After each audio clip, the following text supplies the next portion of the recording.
Now, there are 1.5 million Americans living with lupus, and many of them are Black and Latina women. Check out these statistics. Lupus is an autoimmune disease that usually develops between the ages of 15 and 44. 90% of the people living with lupus are women. Lupus is a chronic condition that lasts a lifetime. There is currently no cure for lupus, which is why it is so important to fund research and provide support for people diagnosed with the disease, like our next guest, Lynnore Thames. So good morning to you, Lynnore. Thank you for being here this morning. Appreciate it.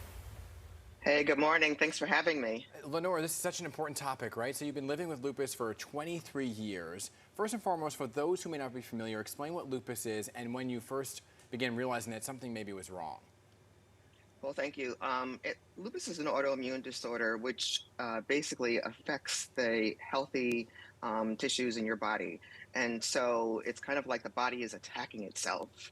And, I started noticing something that was a little off kilter when I started experiencing my symptoms.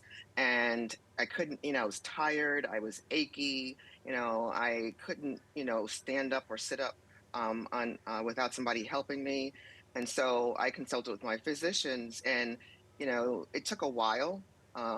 That's one of the things that has been known about lupus, that it takes a while to try and get the right diagnosis. But eventually I got a diagnosis. Unfortunately, I was in my first semester of law school, attending New York Law School at night. I originally thought my symptoms were just because I was so tired from studying and going to work during the day.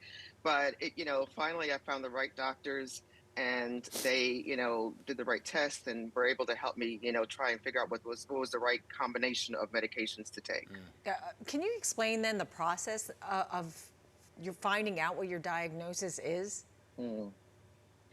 Well, I think the best thing to do is that if you start feeling, like for me, my symptoms were symptoms where the cartilage around the lining of my heart and cartilage around the lining of my lungs, anywhere where I have cartilage, they became inflamed. And so I think that if you start feeling like there's something a little off, it's not just kind of like maybe heartburn, talk to your doctor, talk to your primary care physician. I think that's the best thing to do, is first start there.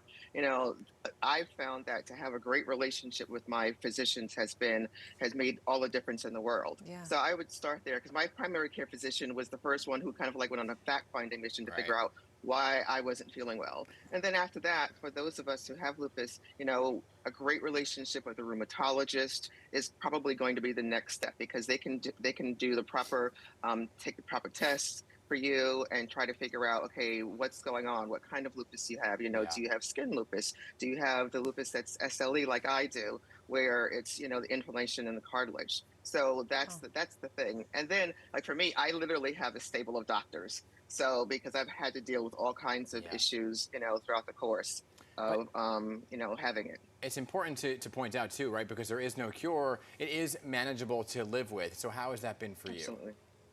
Yeah, I mean, it's been a journey. I credit faith, family, friends, and great doctors for my success in dealing with lupus. And look, I'm an attorney. Like I said, I went to law school. I worked while I was in law school for ESPN and the Walt Disney Company. And I think the thing to do is to always be really transparent. I tell people I have lupus. It's a kind of like a disability that you can't see. Yes. So, I try to let people know, look, this is what's going on with me. I try to be really open about my symptoms. And it's also an education for folks. Because I think that the more that you can share about what's going on with you, the more people can support you.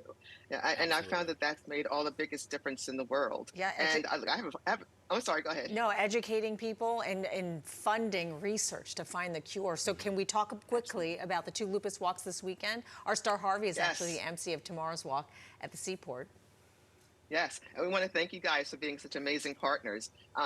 We have 2 walks this weekend. One is in New York City, which is totally near to my heart. I'm one of the founders of the walk, along with other friends, Fran, Rashida, and Sarah, who we wanted to see something that could empower people, where people could feel a part of the community. And so that's at South Street Seaport.